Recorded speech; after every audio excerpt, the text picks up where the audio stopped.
So Mordekaiser, out of every champion in League of Legends, is the one probably most in need of a full visual gameplay update. His visuals are garbage, his gameplay isn't the greatest right now, and he has a shit ton of bugs. And as someone who's played a lot of Mordekaiser, I have over 200,000 mastery on him. I think I'm pretty qualified to give my opinion on how I think he should be reworked and what I think they should change in the full visual gameplay update. Now, obviously, I'm going to be a little biased to his current kit. I'm not going to change it as much as Riot will probably end up changing Mordekaiser. Also, I'm not going to bring up anything from his previous iteration before Juggernaut Mordekaiser, because to be fair, I think I only played pre-rework Mordekaiser like 3 times. I know what the kit does, but I haven't played it personally, so I'm not really familiar with how he feels compared to the current Mordekaiser. And also, I don't want to look too much into the past. I want to really focus on what is on Mordekaiser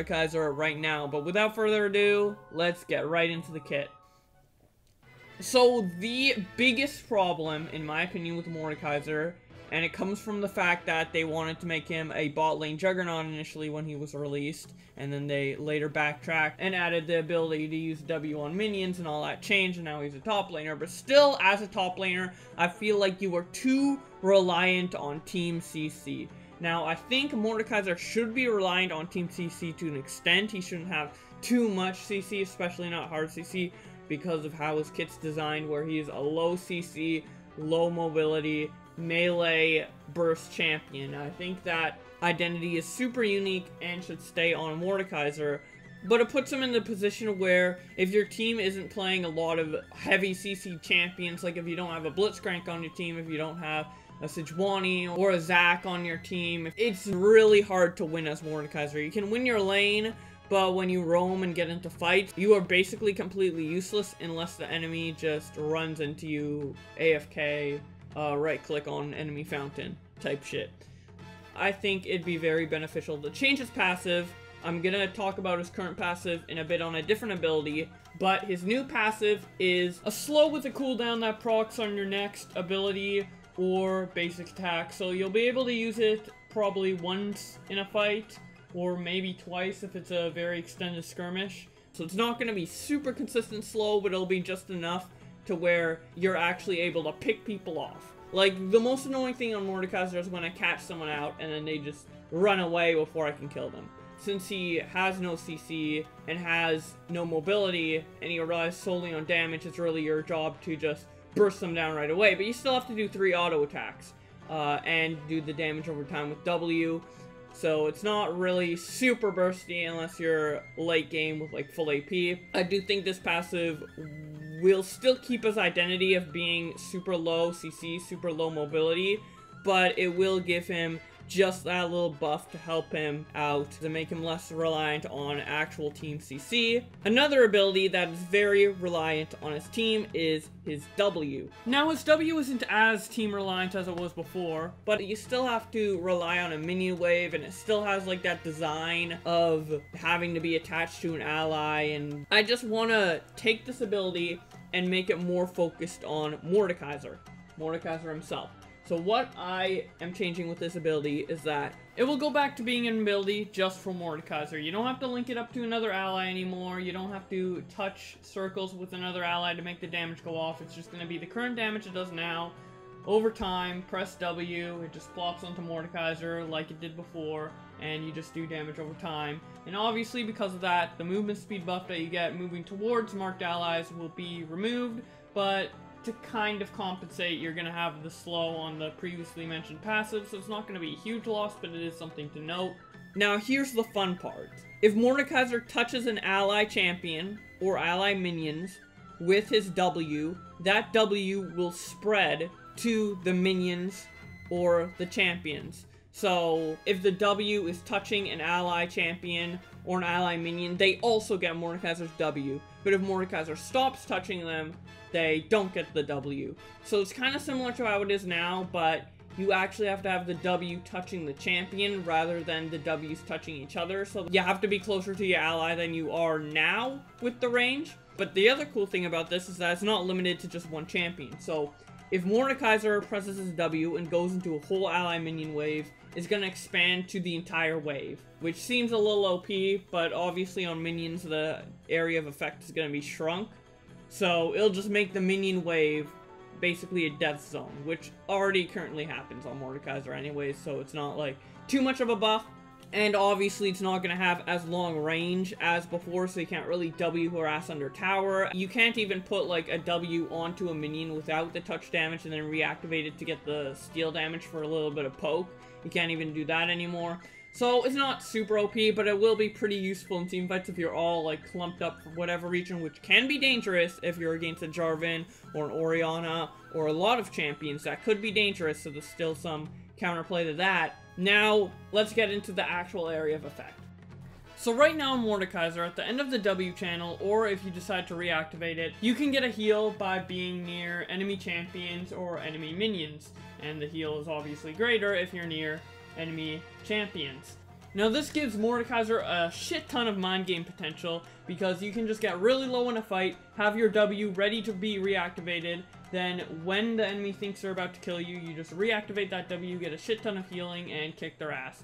And it's just a great mind game tool, but for the enemy champion, it kind of feels a little BS, especially if they don't know how Mordekaiser's kit works, because it just comes out of nowhere. He can do it at any time during the W. You kind of have to predict what he's doing, and it's just not very good for game clarity. And also, if you're trying to use the W to heal an ally, they won't know that they can get healed by being near an enemy champion with the W on, so when they're low on health, they'll try to run away from a fight instead of going in and hoping that you reactivate for that heal. So there's a lot of clarity issues, and what I propose is that we change it to where you just get healed during the initial damage over time over the 4 seconds. You just press W, and then when you start damaging an enemy champion or enemy minions, you get a heal, and that's it. As simple as that. Because then, if you connect your W to an ally and they're fighting someone, they can visibly see that they're healing. The enemy can visibly see that you're healing, and it won't be weaker because the numbers will be pretty much the same. It's just that now there will be more clarity for the enemy and the allies, so the enemy can play around it better, and your allies can also play around it better. And obviously there'll still be the restriction of you can only get healed while damaging 2 people, and it caps at 2 people for the heal portion, and obviously it's going to prioritize champions over minions. So let's say you're fighting 2 champions and a couple minions walk by, your healing won't be reduced. Or if you're fighting 1 champion with a minion nearby and the second champion comes in, it'll increase to the 2 champion cap. So yeah, it'll basically be the same as it is now, except more overall, because you're healing from all the damage instead of just the burst damage at the end. Another change I want to make on the W is that I want the heal portion of the W, not the damage portion, but just the heal portion of the W to scale off HP, so that tank items on Mordekaiser are more viable. Because right now, tank items can be useful on Mordekaiser, but it's just like a waste. You really just want to get the damage to burst them down as fast as possible. And I don't really want to take that away. I still want full AP Mordekaiser to be like the most viable or a viable option. But I also want a couple damage items and then tank Mordekaiser to be viable as well. Because if you go like Triforce, or if you go like Spear Visage or Dead Man's Plate right now, it's just not worth it compared to getting like Luden's Echo or a Void Staff or something like that. Those items are just more useful because you can kill the enemy faster. The best defense is a good offense. That's how he is right now. I don't think it's a problem, but I'd like that other playstyle of Mordekaiser where he can be tanky to be more viable. And notice how I said I only want the health scaling on W to be on the healing and not the damage, because if it's on the damage, that means tank Mordekaiser will become the most viable thing. You can pretty much go maybe a couple offense items and then mostly tank Mordekaiser and still do a shit ton of damage with your W if you max it, which you probably will end up doing like you are currently now. So I only want it to be on the heal, so when you buy defensive items, Mordekaiser gets even more defensive than a normal champion would with those items. Kind of like how Mordekaiser gets more use out of damage items than most other champions, because he has insane AP scaling on his Q and AD scaling on his Q, and E. I kind of want it to be a parallel to that, but just for defense, not for offense. Another thing that could scale off HP, which it already does currently scale off HP, is Mordekaiser's current passive. I think that should still be in the kit, but obviously I already suggested a new passive, so I want this passive to be on his W and replace his current abysmal passive on his W of sharing XP in lane. And now for Mordekaiser's E. So Mordekaiser's E is probably the most generic ability in his kit, and it's the biggest candidate for being completely replaced with a new ability that does a similar thing to his old E, which is poking down people in lane. So I have a pretty interesting idea for this ability, and it might even help him be viable as an AD carry replacement without being a completely useless ability in solo lane. Actually, you can use it in a solo lane, it'll be just as effective as if you were to use it in bot lane, while keeping the solo aspects that I added to his W earlier on in this video. So, what the ability actually is. So you spawn a little sentinel, so in my mind I'm just saying a mini Callista, or whatever. It is not really the definition of a sentinel, but let's just call it that for now, because I don't actually know what it's visually going to look like in game, or what it's going to be called. You press E, and a mini Callista spawns, or whatever it'll look like, similar to Callista or something. Just a mini marksman pet. And she does 3 auto attacks. 1, 2, 3, then after the 3rd auto attack, disappears, and the ability goes on cooldown. If the Sentinel is under the effect of Mordekaiser's W, it increases its attack speed by 100%. So, you can use it in lane, or even in bot lane, to help poke people down. Just place it down, it'll prioritize champions. Not as strong and not as instant as his current E, but it'll also have a little bit more range and a little bit more versatility in where you can place it, because you can place it and walk away and be a little bit more safe. So it's not as bursty, but it'll definitely be more versatile. And to make up for the lack of instant burst on his old E, when you're in close range with the W on, you're gonna have the extra attack speed, so it'll be very similar to how the old E was in terms of like how fast the damage will come out. Especially late game when you can get the full damage off in under a second with the 4.0 or 5.0 attack speed the Sentinel will have. And if you're not in range to give it your W, it's still going to be a very nice poke, especially for bot lane Mordekaiser. It's going to also help with pushing down towers. I may have the slow of his passive reduced on this ability specifically, just because it has longer range than his old E, and it might be a little too strong, but I'm not 100% sure on that. Obviously, all these numbers are tentative. And an idea that I just came up with while editing this video is that since this ability technically has basic attacks, we can make it so that it applies crits similar to how a Corki can still apply crits while dealing magic damage. And then for bot lane Mordekaiser in particular, instead of maxing W, you'd max E, get Essence Reaver for the CDR to help with the bonus attack speed that scales off of this ability and to have it up more often.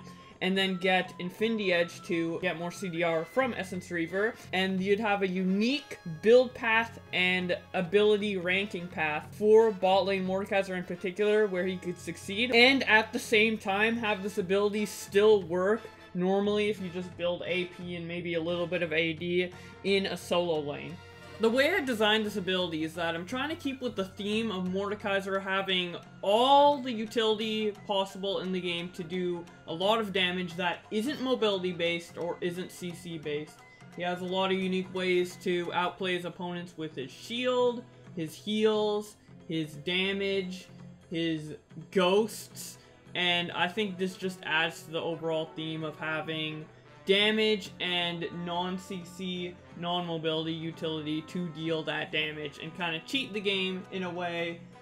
Basically, he would be super OP if he did have any hard CC or mobility, and that's what I really love about Mordekaiser. And I think this E really builds up that identity of him. Also, I think it'll have a very satisfying factor to it. Just imagine how satisfying spawning that guy real quick and going 1, 2, 3, and then going away.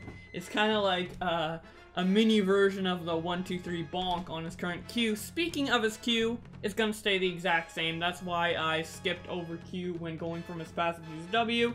It's gonna stay the exact same. I love his Q as it is. Maybe some number tweaks here and there, but I just think it's a great ability in general.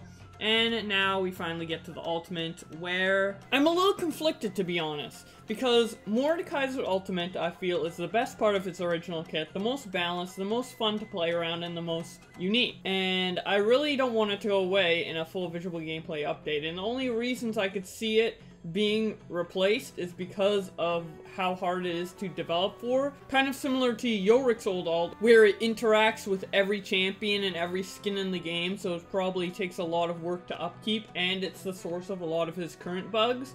That's the only reason why I'd see Riot replacing the current ultimate. So, in anticipation of that possibility, I've set up a possible solution that I think is pretty interesting and also will help with useless Mordekaiser ghosts. Like, if you are a support, they're completely useless, or if you are a mage, they're completely useless with their ghosts. This will remedy that, and also make it not rely on every champion in the game and all its passives and all the item passives, and probably eliminate the possibility of a lot of bugs. Now, before I get into this, preferably, I'd like the art to be the same as it is now. I'm just putting this out there just in case. Now, let's look at the base R of this concept I set up. So, it's basically the exact same as before, except I have the Dragon Force passive faded out because I honestly don't know if I want to keep it in this version of the ultimate or not, because the next part of the ultimate that I'm gonna get into kind of makes him maybe a little stronger than he is now on his current ultimate, so I'm not really sure, but I'll let you guys decide for yourself as we get into the ultimate. So basically, the active part of the ultimate is the exact same damage, and once the target dies and turns into a ghost, that ghost is now based off of the 6 types of champions in League of Legends. So there are 6 preset ghosts that go off the main roles of every champion in the game: Assassin, Fighter, Mage, Marksman, Support, and Tank. So let's start off with talking about the Support Ghost. So now, if you look at the stats, most of the stats on the old Mordekaiser Ghost were all taken from the victim stats and transferred over to the Ghost. Now, that's still going to be the case for some of the stats on these preset Ghosts, but for a lot of the preset Ghosts, they're going to have their health or their range or their movement speed just locked to a certain amount to keep the identity of the preset ghosts and the roles they're representing intact, and prevent stats from, let's say, a Tank Shaco ruining what an Assassin ghost would do. For example, with the Support Ghost in particular, it's geared to be a more ranged healing type character, so if we were to capture a Tahm Kench, which is labeled as support in a role, and we stole the health, it'd be a very tanky, healing support ghost, and it'd be a little too strong and kind of conflict with the identity of the support ghost. So I have a health locked to a certain amount, so no matter what health the target has, it doesn't influence the ghost's health at all, but obviously we have the target's AP influencing it, and the target healing power influence it.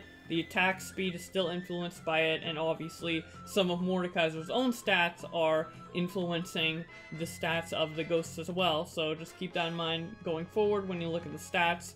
Some of them are going to be presets, some of them are going to be taken from the target, and if you look at the stats and see what the ghosts do, you can kind of see why. If you have any opposing thoughts, be sure to post them in the comments. I'd love to discuss this further, but without further ado, let's get into the actual meat of these ghosts, which is to make up for the unique passives you might get on specific champion ghosts like Braum passive stun, or Nautilus passive stun, or Vayne passive W. Every preset ghost will have a very distinct ability added to them. So for the support ghost in particular, this is the coolest one, is why I wanted to start out with it, is they're unable to basic attack enemies, but they can basic attack allies to heal them instead.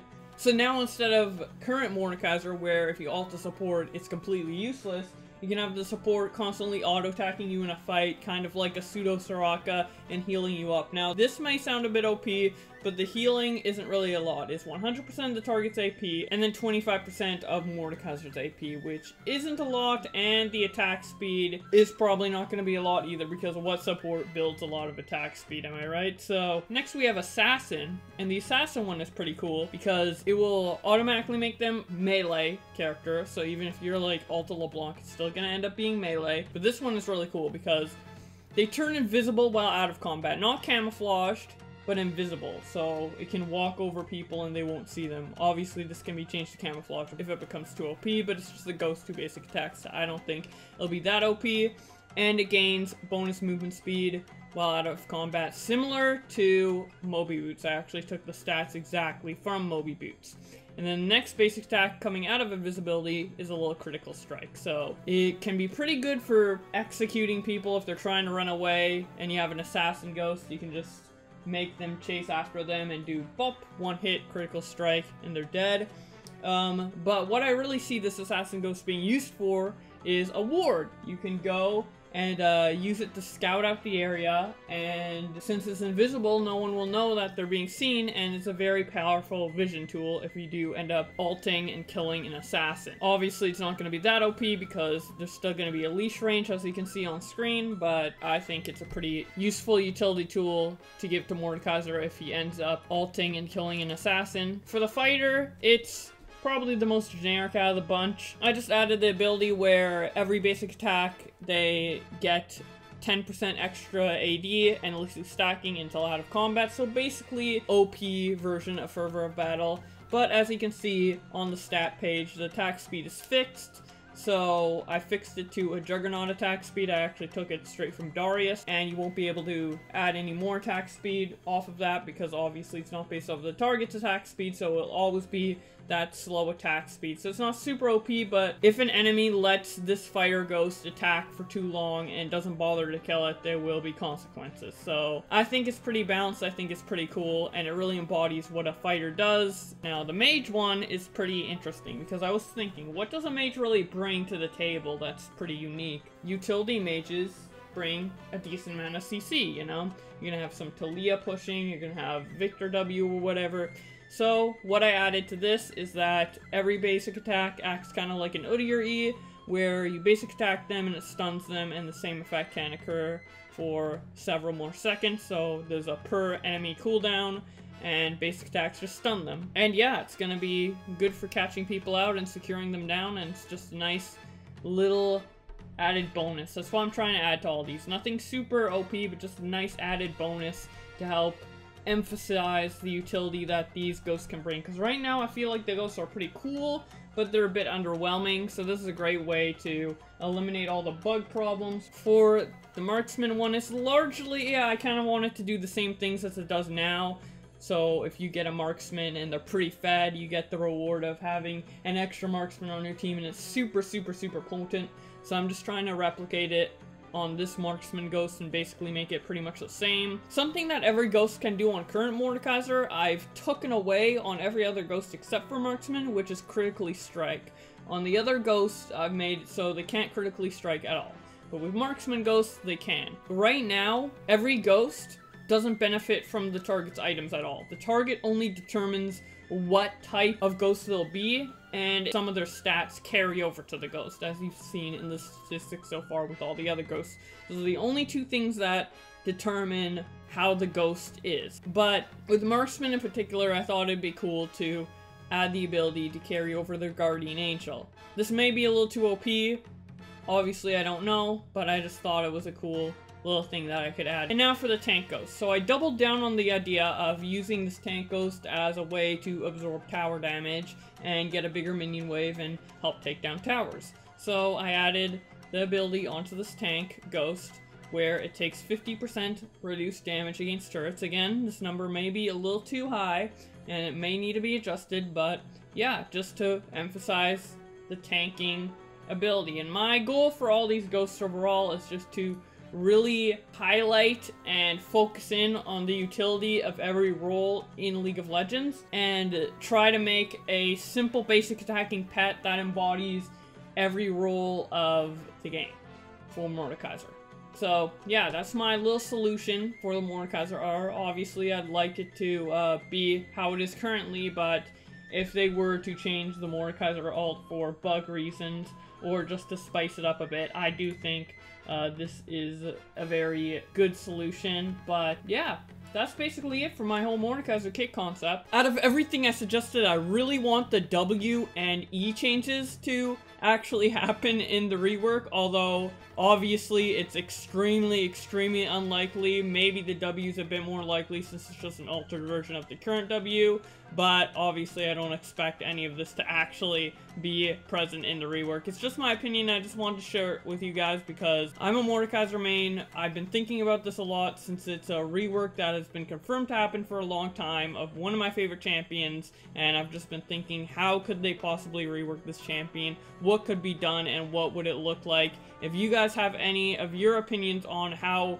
Mordekaiser could be reworked, especially if you play a lot of Mordekaiser, please share it in the comments. This is just my opinion. I don't think this is the end-all, be-all, best way to rework Mordekaiser by any means. It's just what I think right now, currently. With that all out of the way, thank you guys so much for watching. If you want to subscribe, feel free to. I will be making a lot more videos on reworks or just League of Legends content in general, so subscribe to keep up to date with that. Also follow me on Twitter or join my Discord if you want to keep up to date with me in general.